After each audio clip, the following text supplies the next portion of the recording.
গত কয়েকদিন আগে আমি একটা ইউটিউবে লেকচার শুনছিলাম। লেকচারের থাম্বনেলটা ছিল এরকম যে Maulana Tariq Jamil meet with Bollywood superstar Aamir Khan. Tariq জামিলের সঙ্গে বলিউডের সুপারস্টার আমির খানের সাক্ষাৎ অনেকে দেখেছেন হয়তো বা এটা ইউটিউব। তো আমি লেকচারটা খুবই কিউরিয়াসিটি নিয়ে ওপেন করলাম যে কি ব্যাপার, দেখি তো আসল ব্যাপারটা কি।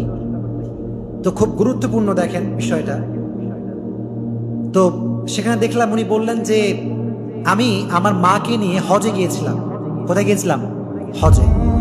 ইট ওয়াজ মেবি ইন 2012 সালের কথা।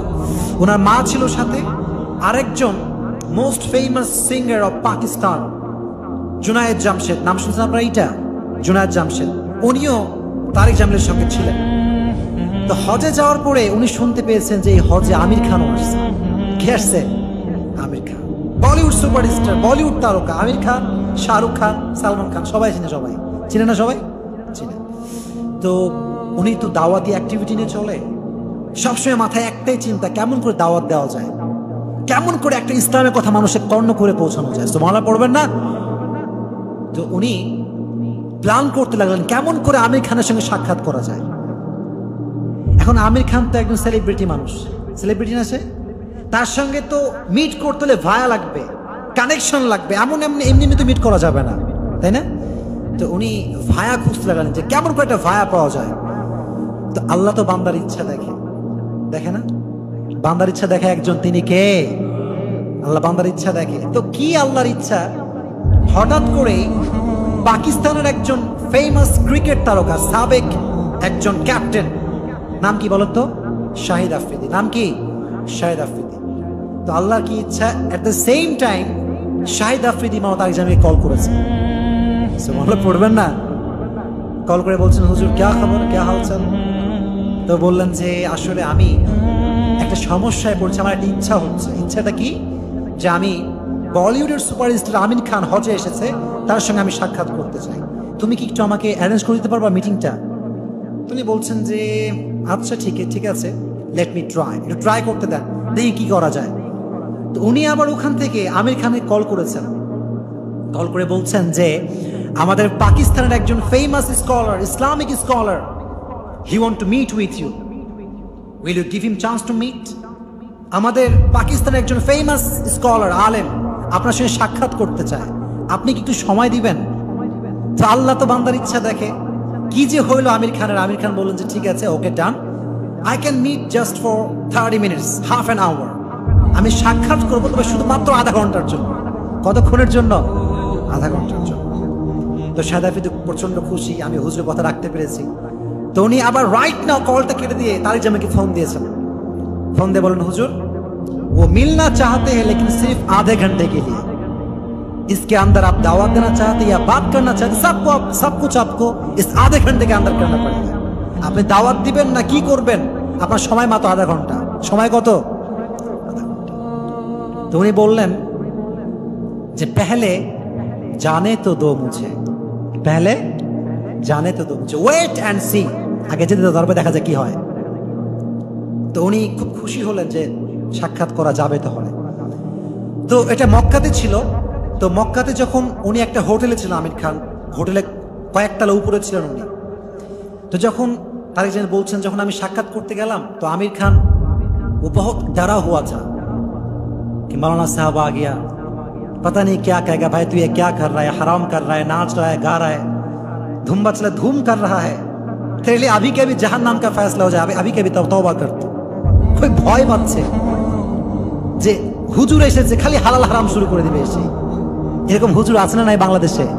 খালি হালাল আর হারাম, ওদের একটা বই আছে খালি হালাল আর হারাম। মানুষকে ইসলাম যে একটা এন্টারটেইনমেন্ট রিলিজিয়ন, এখানে যে মজা আছে, শান্তি আছে, কথা আছে, গল্প আছে, তারা বোঝেই না, খালি হালাল আর হারাম। তা আমির খানও খুব ভয়, হুজুর এসেই বলবে ভাই আপনি কি করছেন, এইসব সব হারাম, সব ছাড়েন। তো তারিক জামিল তো এমন একজন ব্যক্তি যিনি আসলে প্রথমে স্কলার ছিলেন না, উনি একজন ডক্টর হতে চেয়েছিলেন। তো আল্লাহর কি ইচ্ছা আপনারা অনেকে জানেন যে আল্লাহ তাকে তাবলীগের মাধ্যমে ইসলামের বিশাল বড় একজন খাদেম হিসেবে কবুল করেছে, পড়েন সুবহানাল্লাহ। এবং উনি ওনার সময়ে ওনার কলেজে একজন ফেমাস সিঙ্গার ছিলেন, খুব ভালো গান গাইতেন। আর উনি যখন হেদায়েতের বাইরে ছিলেন তখন প্রতিনিয়ত উনি হলে গিয়ে মুভি দেখতেন। কি দেখতেন? হলে গিয়ে সিনেমা দেখতেন। তো অবাক করা বিষয় হচ্ছে আমির খান তো ভয়, কি কয় হুজুর আমারে আল্লাহ জানেন।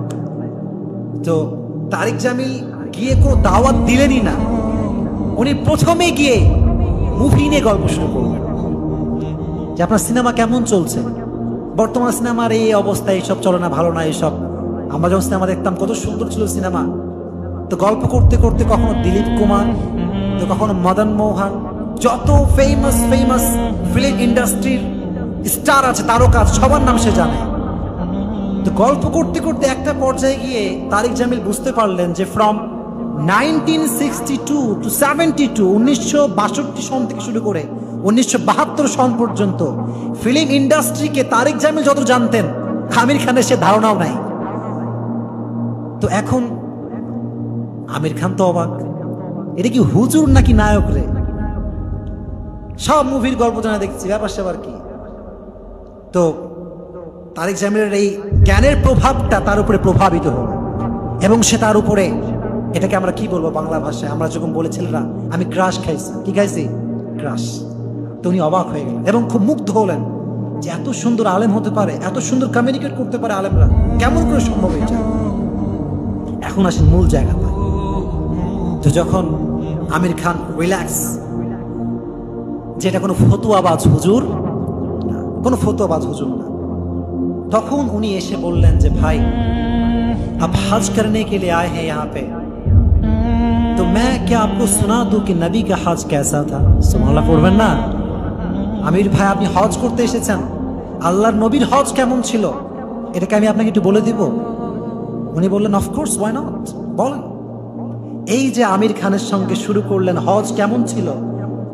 মিটিং ছিল কয়েক ঘন্টার বলেন তো দেখি? আধা ঘন্টা। শেষ কিন্তু আধা ঘন্টা। হজের ঘটনা শুরু করছে 1 ঘন্টা 1.5 ঘন্টা বলতে আছে, ঘন্টা খানিক ধরে নবীর হজ বলতে আছে, কিন্তু আমির খান একটা মুহূর্তের জন্য বিরক্ত বোধ করে নাই। বলেন সুবহানাল্লাহ। বিনয়ী হও, বিনয়ী হতে হবে, মানুষের সঙ্গে ভালোবাসা দেখাতে হবে। তো যখন সময় পার, 2 ঘন্টা 3 ঘন্টা পার, আমির খান তো উঠে না, কারণ তার যে সময় তো বেশি নাই। বললেন যে ভাই time is over, we should go, we have to go, যেতে হবে আমাদেরকে। তো যখন উনি আসছেন, তো আমির খান চাচ্ছেন না যে হুজুর আমাকে ছেড়ে চলে যায়, পড়বেন না। উনি চলে আসলেন, সেকেন্ড টাইম আবার মিটিং করলেন, বললেন যে আপনি মদিনায় আসবেন 10-15 তারিখে 3টা থেকে নিয়ে 4টা আপনার জন্য আমি সময় রেখে দিয়েছি। দেখেন বিনয়ী হওয়ার কি উপকার। তো সেই দিন আবার তারিক জামিল গেছেন 3টার সময়, মিটিং হচ্ছে 3টা থেকে কটা পর্যন্ত? 3টা থেকে নিয়ে রাত 10টা পর্যন্ত কথা বলেছে। আমির খান একটা মুহূর্ত বিরক্ত বোধ করে নাই। 3টা থেকে 10টা। আর একটা বিষয় আমার কাছে অবাক লাগলো, এমন তো বন্ধুত্ব হয়ে গেছে, একটা হুজুরের মাঝে একটা বলিউড সুপারস্টারের সঙ্গে বন্ধুত্ব, দিনের জন্য বন্ধুত্ব। কার জন্য বন্ধুত্ব? আল্লাহর জন্য। এখন হঠাৎ করে একটা মেসেজ আসছে তারিক জামিলের কাছে আমির খানের পক্ষ থেকে। মেসেজটা কি? বলছে, মাওলানা সাহেব, मेरी एक फिल्म आ रहा है करीना कपूर के साथ, तलाश फिल्म, उसकी कामयाबी की दुआ करें। আমার একটা মুভি আসছে, মুভির জন্য সফল হয়, একটু দোয়া করে দেন তো হুজুর আমার জন্য। আচ্ছা, একটা মুভি সফল হবে কি হবে না এটা নাকি আমি দোয়া করতে পারবো? দোয়া করা যাবে? হারাম কাজে দোয়া করা যায় না। এখন ইনি তো পড়ছে মহাবিপদে, উত্তরও দিতে হবে, আবার দোয়াও করা যায় না, কি করা যায়? হঠাৎ করে না মাথায় একটা চিন্তা আসছে যে একটা মেসেজ আমার লিখবো আমি। মেসেজটা কি? সকাল থেকে নিয়ে সন্ধ্যা পর্যন্ত চিন্তা করে একটা মেসেজ লিখেছি। মেসেজটা কি?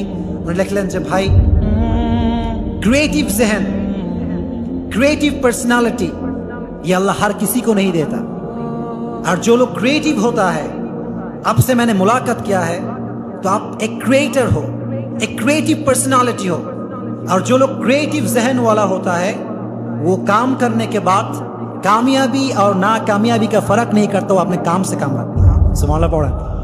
উনি বললেন যে ভাই, আপনার সঙ্গে সাক্ষাৎ করে আমার মনে হচ্ছে আপনি যেন ক্রিয়েটিভ মানুষ, অসাধারণ ব্যক্তিত্ব আপনি, আপনার যে ব্রেইন, ইটস অ্যামেজিং ব্রেইন, এটা আল্লাহ সবাইকে দেয় না।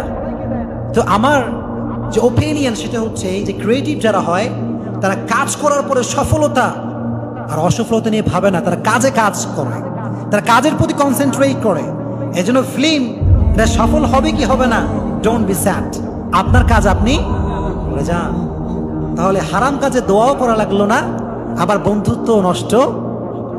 এটাই হচ্ছে শিক্ষা। আপনি যদি বিনয়ী হতে পারেন, আল্লাহ যে আপনি কোথায় উঠায় দিবে আপনি জাস্ট কল্পনা করতে পারেন, ঠিক কিনা? এজন্য আজ থেকে এই জীবন থেকে শিক্ষা হচ্ছে এই যে পৃথিবীর যে কোনো প্রান্তে আমরা যাই না কেন, আমরা হব বিনয়ী মানুষ। এই মেসেজটা মনে রাখবেন তো ইনশাআল্লাহ, বলেন না ইনশাআল্লাহ। আল্লাহ তুমি আমাদের সবাইকে সালেহ আলাইহিস সালামের জীবনী থেকে নিয়ে সব শিক্ষা নিয়ে আমাদেরকে আমল করার তৌফিক দিও, পড়েন আমিন। আমাদের জীবনটাকে তোমরা আল্লাহ তুমি বিনয়ী জীবন দান করো, পড়েন আমিন।